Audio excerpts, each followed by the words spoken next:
السلام علیکم دوستوں، امید کرتا ہوں آپ خیریت سے ہوں گے۔ بنگلہ دیش سے اس وقت کافی سنسنی خیز خبریں آ رہی ہیں۔ بنگلہ دیش کے حالات جو ہے کافی کشیدہ تھے پچھلے ہفتے، اور ایون پچھلے ایک آدھ مہینے سے کافی وہاں پر کشیدگی تھی۔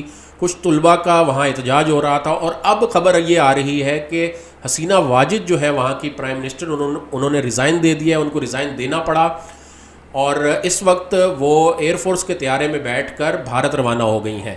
یہ ایک بہت بڑی خبر ہے، اور انہوں نے 2009 سے طویل ترین حکومت کی ہے۔ کسی بھی ان کا ریکارڈ ہے کہ کسی بھی خاتون نے اگر کسی کنٹری میں اتنی لمبی حکومت کی ہے تو وہ حسینہ واجد ہے۔ حسینہ واجد کا میں اگر آپ کو سیاسی بیک گراؤنڈ بتاؤں تو یہ شیخ مجیب الرحمان کی صاحبزادی ہیں، اور شیخ مجیب الرحمان کو ہم سب پاکستانی اچھی طرح جانتے ہیں کہ 1971 میں جو عوامی لیگ تھی اس کے سربراہ تھے، اور یہاں پر جو پاکستان تھا، مغربی پاکستان، یہاں جو پیپلز پارٹی کے سربراہ تھے وہ ذوالفقار علی بھٹو تھے۔ تو بیسیکلی الیکشن کا رزلٹ اس طرح آیا تھا کہ ٹوٹل نمبر آف ووٹس جو تھے وہ عوامی لیگ کے زیادہ تھے، یعنی شیخ مجیب الرحمان کے پاس ووٹ زیادہ تھے، اور وہاں سے یہ ایک سیاسی کنفلکٹ بنا، اور جس کا فائدہ کچھ غیر ملکی، جس میں ہمارے ہمسایہ ممالک بھی شامل ہیں، انہوں نے بھی فائدہ اٹھایا، اور یہ ملک دو لخت ہو گیا۔ وہاں بنگلہ دیش میں شیخ مجیب الرحمان کو کافی زیادہ پذیرائی ملی، اور وہ وہاں کے ہیرو قرار پائے۔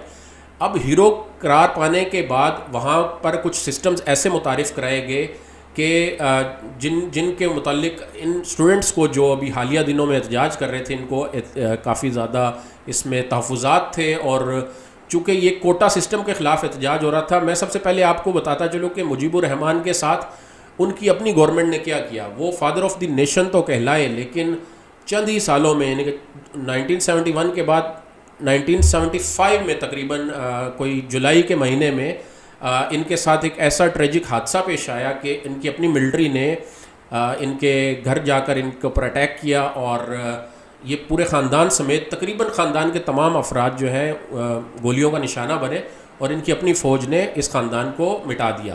لیکن اس وقت لکیلی جو حسینہ واجد تھیں، اپنی ایک بہن ہے ان کی شیخ ریحانہ واجد، یہ ان کے ہمراہ جرمنی میں مقیم تھیں، تو اس لحاظ سے یہ بچ گئیں، اور جب کچھ عرصہ ان کو بھارت نے بھی پناہ دی تھی، اور حسینہ واجد نے اپنی پہلی ٹرم جو تھی 1996 میں جیتی، اور ایک ٹرم اپنی پوری کی، اس کے بعد انہیں شکست ہوئی، اور اس کے بعد 2009 میں دوبارہ انہیں موقع ملا، اور جس کے بعد مسلسل چوتھی مرتبہ یہ الیکشن جیتی تھی۔ حالیہ جو الیکشن ہوئے تھے اس میں ان کو کافی اکثریت ملی تھی۔ اس کی دو وجوہات بھی تھی۔ وجوہات پہلی یہ تھی کہ کچھ لوگوں نے، جو ان کی مخالفین پارٹیز تھیں، انہوں نے یہ کہا کہ یہ کافی بائسڈ قسم کا الیکشن ہے، اس میں کافی انفلوئنس ہے، تو ہم اس کا بائیکاٹ کرتے ہیں۔ تو کافی جو بڑی پارٹیز تھی، اس میں جو نمایاں پارٹی ہے وہ جماعت اسلامی ہے۔ جماعت اسلامی بنگلہ دیش میں بھی اس نام سے ایک پارٹی رجسٹرڈ ہے، تو انہوں نے بھی بائیکاٹ کیا تھا، اور کافی ایک مزاحمت کا اور اپوزیشن کا سامنا کرنا پڑا تھا حسینہ واجد کو۔ دوستو، اب بات کرتے ہیں ہم حالیہ وقتوں میں جو یہ احتجاج ہو رہا ہے، یہ کس نوعیت کا تھا، کس وجوہات کی بنا پر اس طرح ایوالو ہوا۔ بیسیکلی جو 1971 کے ہیروز تھے بنگلہ دیش کے، انہوں نے جنہوں نے وار آف انڈیپینڈنس کہہ لیں یا اس جو سانحہ تھا اس میں حصہ لیا تھا، ان کو بنگلہ دیش کی گورنمنٹ نے ہیرو قرار دیا تھا، اور چونکہ شیخ حسینہ واجد بھی اسی خاندان سے تھیں، تو اس تحریک کے ہیروز کو کچھ خاص قسم کا کوٹا، اور اس لیول کا کوٹا حاصل تھا کہ 50% of the government seats were divided among these quota system, جس میں سب سے زیادہ جو اکثریت تھی، کوئی لگ بھگ 30% کے قریب جو ہے وہ ان ہیروز کو، ان کے بچوں کو یا ان کے پوتوں کو، ابھی چونکہ تیسری جنریشن تھی تو ان کے پوتوں وغیرہ کو مل جاتی تھی۔ اس وقت جو اکانومی کی صورتحال ہے بنگلہ دیش میں وہ اتنی اچھی نہیں ہے، اور بے روزگاری بہت زیادہ ہے، جس کی وجہ سے طلباء کی طرف سے احتجاج شروع کیا گیا۔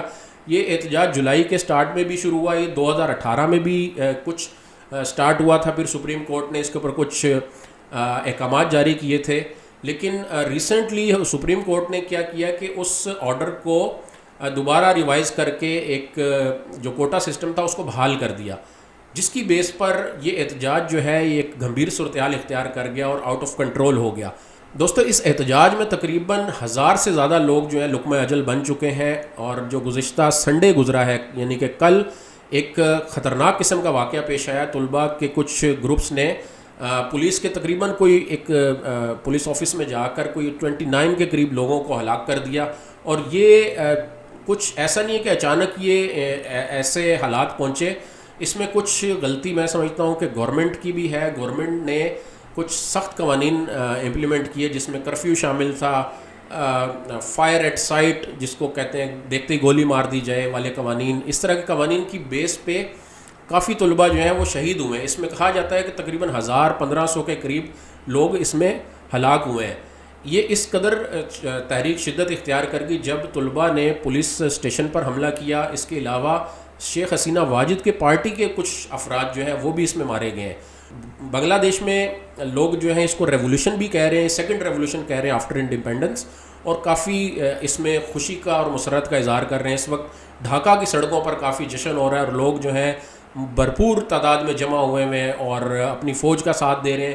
چونکہ فوج نے ٹیک اوور کر لیا ہے اور فوج کے اوپر بنگلہ دیش کی عوام کا ٹرسٹ زیادہ ہے اور وہ سمجھتے ہیں کہ فوج ایک نیوٹرل رہ کر جو ہے ایک عبوری حکومت کا انتظام کرے گی اور عبوری حکومت کے تحت آگے سسٹم کو بڑھایا جائے گا.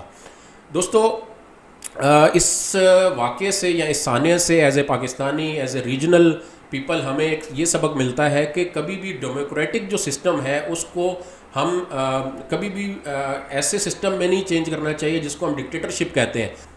ڈیموکریسی کی ڈیفینیشن ہی یہ ہے کہ ہر بندہ جو معاشرے کا ہے اس کا equal right who for the resources, for opportunities جو کہ اس کنٹری میں یا اس ریجن میں ہوتی ہیں. تو یہ ایک ایسنس ہے ڈیموکریسی کا. اگر اس کو وائلیٹ کیا جائے گا, چاہے وہ بہت پاپولر لیڈر ہو, آپ کو یاد ہوگا حسینہ واجد وہی لیڈر ہیں جو مسلسل چوتھی بار جیتی ہیں, یعنی کہ اس کا مطلب تو یہ ہے کہ یہ کافی پاپولر لیڈر تھیں, لیکن with the passage of time ان کا ڈکٹیٹرشپ بڑھ گئی, ان کا رویہ جو ہے لوگوں کے اندر ایک فرسٹریشن کا باعث بنا اور کافی حد تک جو ہے نا لوگ مایوسی کا شکار تھے. تقریباً کوئی 17-18 کروڑ عوام کا یہ ملک ہے. لوگ اس وقت کافی خوش ہیں اور سڑکوں پر جشن منا رہے ہیں. حسینہ واجد سے ان کو چھٹکارا مل گیا ہے, اس پوری پارٹی سے ان کو چھٹکارا مل گیا ہے. اب آنے والے دنوں میں دیکھتے ہیں کہ بنگلہ دیش جو ہے ترقی کی راہوں میں کس طریقے سے برسر پیکار ہوتا ہے. اور اس وقت جو خطے کی صورتحال ہے میں اس کے اوپر بھی نظر ثانی کرنا چاہوں گا, کیونکہ دیکھیے اب یہ بنگلہ دیش جو ہے یہ آفٹر انڈیپینڈنس کہہ لیں یا اس 1971 کی وار سے پہلے پاکستان کا پارٹ تھا. بنگلہ دیش میں بھی مسلم اکثریت ہے اور اسی طرح پاکستان بھی ایک مسلم میجورٹی کنٹری ہے. دونوں ایک برادر ممالک ہیں. اس وقت جو کانسپائریسی تھیوریز ہیں وہ کافی سرگرم عمل ہیں. اس میں کچھ لوگ کہہ رہے ہیں کہ اس میں انٹیلیجنس ایجنسیوں کا بھی ہاتھ ہو سکتا ہے. کچھ لوگوں کا کہنا ہے کہ اس میں بھارت کی انوالومنٹ ہو سکتی ہے, کیونکہ آپ کو یاد ہے کہ حسینہ واجد کا کافی ایک لگاؤ تھا انڈیا کی طرف, اور بھارتی جو حکومت ہے نریندرا مودی کی, انہوں نے بھی کافی ہمیشہ ان کو سپورٹ کیا. اور انہوں نے اپنے ٹینیور میں ایسا نہیں ہے کہ ترقی نہیں کی, انہوں نے کافی حد تک اپنے ملک کو اکانومی کی راہوں میں اور بہت آگے لے کے گئیں. لیکن اس وقت حالات اس طرح کے ہیں کہ جو اکانومی ہے وہ کافی اسٹرگلز کا شکار ہے. ان امپلائمنٹ ہے بنگلہ دیش میں. بنگلہ دیش میں لوگ جو ہے کوٹا سسٹم کے خلاف جانا چاہ رہے تھے. تو اس صورتحال کے پیش نظر آئی تھنک حسینہ واجد جو ہے ایک ولن بن کر سامنے, ان کے ایک ہیرو سے ڈریگ ہو کر اتنا لانگ سٹے کیا انہوں نے, اب وہ ولن کے روپ میں جانی جانے لگیں. اب ساری نظریں ان کے بنگلہ دیش کے آرمی چیف کے اوپر ہیں کہ وہ اپنی جو انہوں نے باغ دوڑ سنبھال لی ملک کی اور اس کو وہ کس طریقے سے ٹیک اوور کرتے ہیں اور آگے عبوری حکومت کے حوالے کرتے ہیں حکومت کو. دوستو, اس سے ہمیں یہ دیکھنا ہے کہ پاکستان اور اس خطے پر اس کا کیا اثر پڑتا ہے. بھارت کی طرف سے بھی خبریں یہ آ رہی ہیں کہ بھارت نے اپنی جو BSF ہے بارڈر سیکیورٹی فورس, اس کو کافی ہائی الرٹ کر دیا ہے بنگلہ دیش کے بارڈر کی طرف. وہ اس کی وجہ ایک نارمل ہے کہ آپ سمجھ سکتے ہیں کہ اس وقت انریسٹ ہے بنگلہ دیش میں, اور لوگ جو تھے بنگلہ دیش میں جو حسینہ واجد کا گھر ہے اس میں بھی گھس گئے اور وہاں بھی انہوں نے توڑ پھوڑ کی ہے, جشن منایا ہے اور نعرے بازی کی ہے. اس وقت تک جو صورتحال ہے اس سے میں نے آپ کو اپڈیٹ کر دیا. مزید کوئی خبریں اگر آتی ہیں تو میں آپ کو اسی طریقے سے اپڈیٹ کر دوں گا. انٹل دین ٹیک کیئر, اللہ حافظ.